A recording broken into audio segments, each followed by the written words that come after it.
We always talk about blockchain speed, but have you ever stopped to think, what happens when a blockchain is actually too fast? Kaspa is one of the fastest networks out there, and that incredible speed creates a huge challenge. How do you manage all that activity without the whole thing just breaking? Well, the answer is a really brilliant concept called mass. And in this explainer, we're going to dive into exactly what it is and why it's such a game changer. Yeah, I know it sounds like a pretty good problem to have, doesn't it? But seriously, it's a real question. When a network is moving at light speed, does everything just work perfectly? Or does that very speed create entirely new problems that no one saw coming? So this isn't just some what-if scenario. It's a real, fundamental dilemma that any super-fast network has to face. It's the core challenge that Kaspa had to solve to make sure its network wasn't just fast for a day, but fast, secure, and sustainable for the long haul. It really is a classic double-edged sword. On one side, you have this incredible speed, which means you can process a ton of transactions. Awesome. But on the other side, it opens up a huge vulnerability. If you can't accurately measure the real cost of each transaction, someone could easily spam the network with transactions that look tiny but are secretly resource-intensive nightmares. That's a recipe for disaster. So the old school way of doing things was, well, kind of basic. You just limit transactions by their size in kilobytes. But that's a massive oversimplification. It totally ignores how much brainpower, how much CPU it takes to verify a complex script, and it completely overlooks the long-term damage of bloating the network's database, a problem we call UTXO bloat. Honestly, a system like that is just begging to be attacked. So, what's the fix? How do you solve this puzzle? Well, this is where Kaspa rolls out its incredibly elegant solution. It's a concept called Transient Mass, and it's a total rethink of how to measure what a transaction truly costs the network. And the key thing to get here is that mass isn't just about size. It's a holistic score.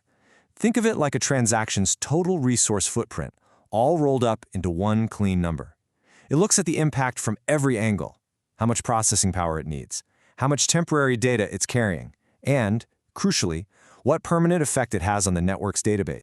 All right, to really wrap our heads around this, we've got to break mass down into its three core components. Think of them as the three pillars that hold up this entire brilliant system. Each one measures a very specific type of stress, giving us that complete picture of a transaction's true cost. First up, we've got compute mass. And just like the name says, it's all about processing power.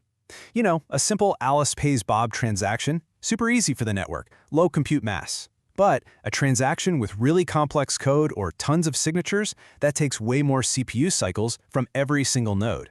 Compute mass measures that effort, making sure the heavy lifting transactions pay their way. Next up, number 2, transient mass. Now this one's a bit more straightforward. It's basically about the transaction's overall size, its data payload. Think of it like a package moving through the mail. A bigger, heavier package takes up more space on the truck, right? Same idea here. The more data you stuff into a transaction, the higher its transient mass. And finally, we have what I think is the most brilliant part, storage mass. This isn't about the here and now, it's about the long-term health of the network. It specifically penalizes transactions that creates tons of new, tiny outputs, that UTXO bloat we mentioned. Why? Because every new output makes the database bigger forever, making it harder for everyone to run a node. This pillar is absolutely essential for keeping the network decentralized and healthy for years to come. Okay, so that's the theory, right? We've got compute, transient, and storage. But theory is one thing. Let's see how Kaspa actually puts this mass score to work in the real world, every single second of every day.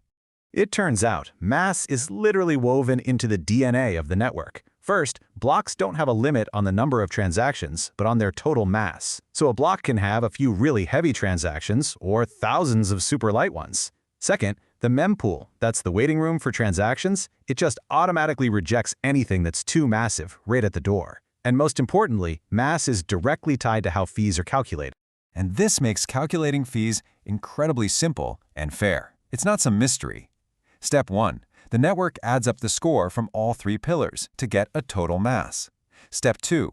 It applies the standard fee rate. And boom, Step 3, you've got your minimum fee in Sampi, Kaspa's smallest unit.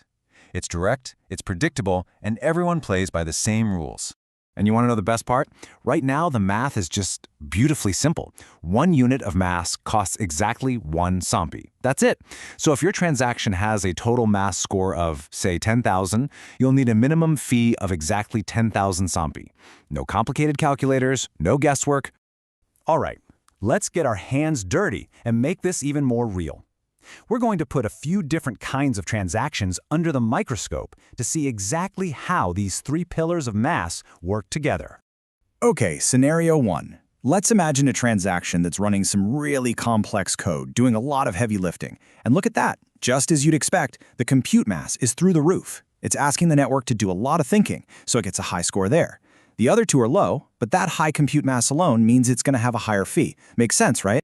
Now, what if you're not doing complex math, but you just want to store a big chunk of data on the blockchain? Well, in that case, the thinking part is easy, so the compute mass is low. But the size, the sheer data payload, that makes the transient mass go way, way up. Here, you're paying for the temporary space your transaction is taking up on the network. Ah, now for a crypto classic, the airdrop. You take one big input and spray it out into hundreds, maybe thousands of tiny little outputs to all these different wallets. And what happens?